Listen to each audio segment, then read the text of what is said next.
Assalamualaikum warahmatullahi wabarakatuh. Berjumpa kembali dengan saya Novendi. Pada pertemuan kali ini kita akan membahas mengenai halal value chain atau dalam bahasa Indonesia rantai nilai halal. Untuk pokok bahasan yang akan kita bahas pada ini saya ambil dari Master Plan Ekonomi Syariah Indonesia tahun 2019 sampai 2024 yang sudah pernah saya share sebelumnya. Bisa dilihat ya, nanti ini halaman 46 sampai 173. Ini saya ambil inti-intinya saja. Ada 6 klaster di sini yang akan kita bahas. Yang pertama adalah makanan dan minuman halal. Yang kedua, pariwisata halal. Yang ketiga, fashion muslim. Yang keempat, media dan rekreasi halal. Yang kelima, farmasi dan kosmetik. Maafin ya, ini salah ketik ya. Farmasi dan kosmetik halal. Dan yang keenam, klaster energi terbarukan.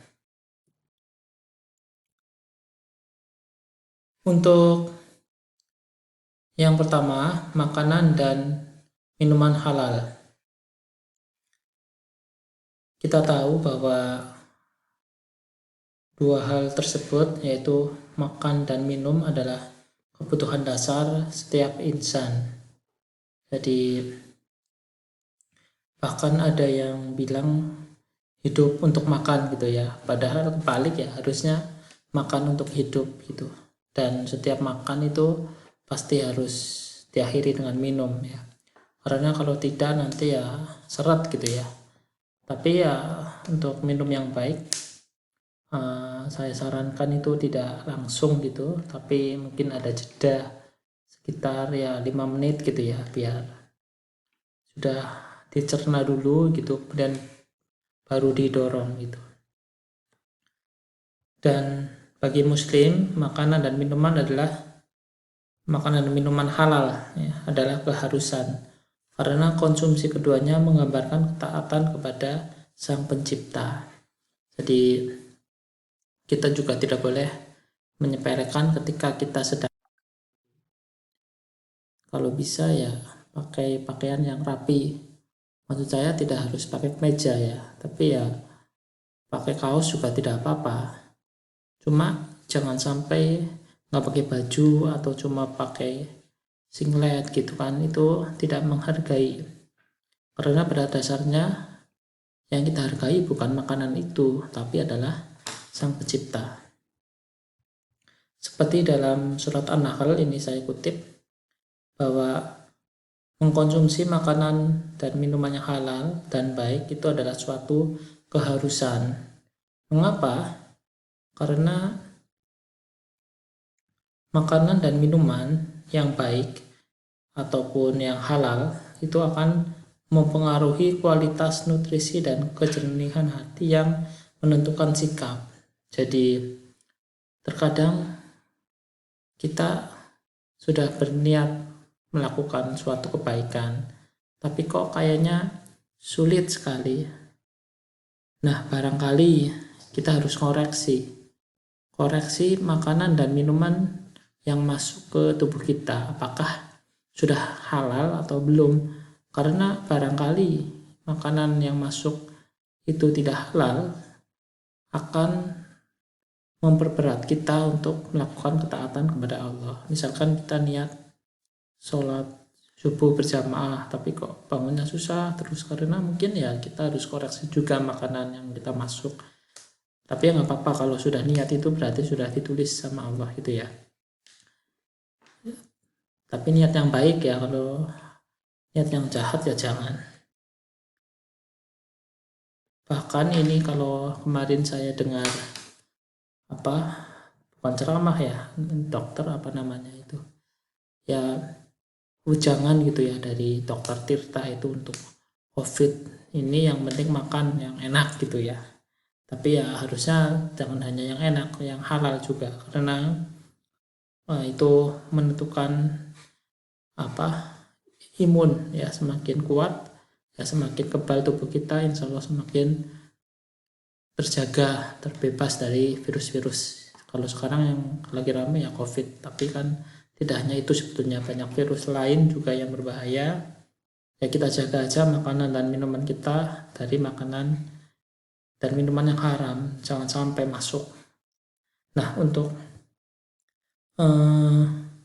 contoh-contohnya ini nanti bisa dibaca sendiri aja, ini saya share gitu ya. Ini yang sudah tersertifikasi dari BPOM dari MUI ya.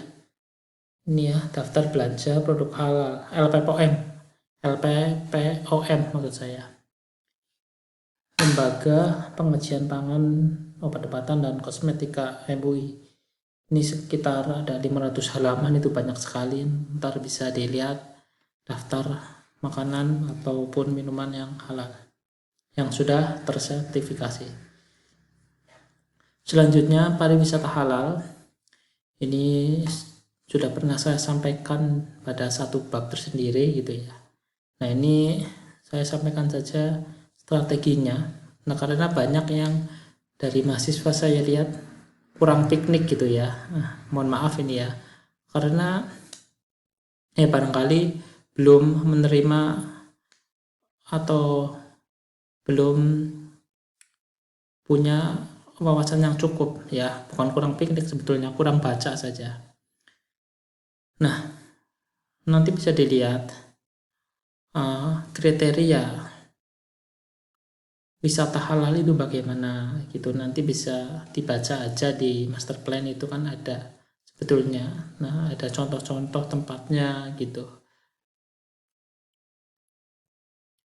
Kemudian untuk yang berikutnya, fashion muslim ya. Fashion itu ya busana ya, busana muslim.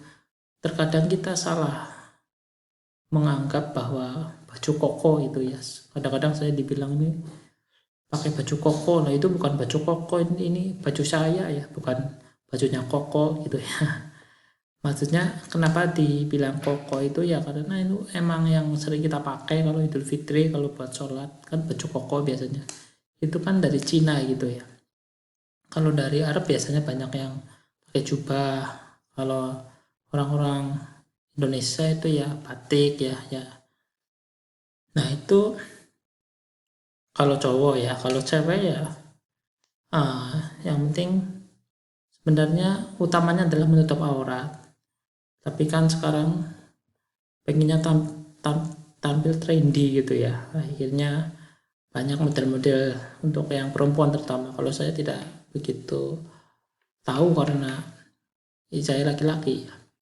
Contoh saja misalkan mukena, kalau dulu kan putih gitu ya, kalau sekarang udah banyak variasinya. Itu ada yang berwarna, kemudian ada yang motif ya bunga-bunga dan sebagainya itu. Nah, ini strategi pemerintah adalah bisa, ini yang utama ini, melalui kampanye cinta produk fashion muslim karya anak bangsa, melalui berbagai media dan komunitas ya, barangkali melalui flyer-flyer, poster-poster, kemudian dibentuk suatu komunitas hijaber itu misalkan, dan lain-lain lah, banyak ya. Selanjutnya adalah media dan rekreasi halal. Nah, ini kemarin beda dengan wisata ya. Jadi kalau rekreasi ya, ini saya tanya dan saya jawab sendiri gitu. Kalau wisata itu menetap pada suatu tempat, misalkan pantai, terus gunung, itu kan menetap gitu, maksudnya tidak bisa dipindah gitu. Nah, itu namanya wisata. Jadi ada unsur alamnya di situ. Tapi kalau rekreasi tidak mesti. Misalkan bioskop. Bioskop kan itu bisa pindah-pindah, tidak menetap di situ, di suatu tempat. Bisa saja di kota, di desa, ataupun kadang-kadang di desa ada namanya layar tancap gitu ya. Kemudian ada bioskop mini di rumah-rumah gitu juga. Itu namanya rekreasi. Kadang-kadang juga kita ke mall itu bukan untuk belanja, kadang-kadang untuk rekreasi, untuk istilahnya itu wisata kuliner ya, padahal itu bukan wisata harusnya ya.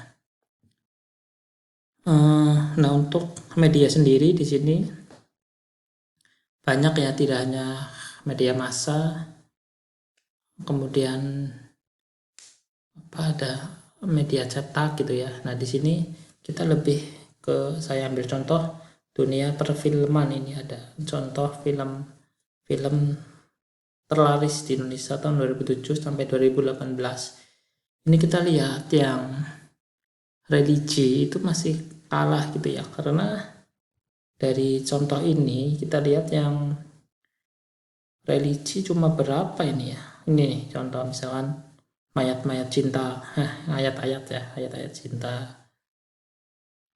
Udah ya cuma itu ya.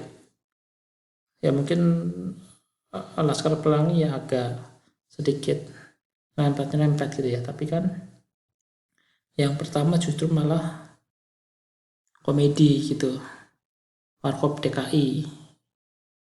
Kemudian ada Dilan ya, Dilan itu singkatan hati-hati di jalan itu ya. Enggak bercanda. Nah, makanya perlu ditambah lagi mungkin film-film yang kaitannya dengan religi, meskipun saya agak pesimis untuk tingkat kelarisannya gitu ya. Selanjutnya adalah farmasi dan kosmetik halal. Ini yang penting bahan-bahannya ya. Kalau obat ataupun kosmetik itu jangan sampai menggunakan bahan yang tidak halal gitu. Contohnya apa ini? Binatang yang diharamkan ataupun yang disembelih tidak dengan sesuai tuntutan Islam. Saya lanjut saja ke yang terakhir adalah energi terbarukan. Value chain-nya jadi adalah bahasa Indonesianya rantai nilai ya. Ada input, ada proses, ada output.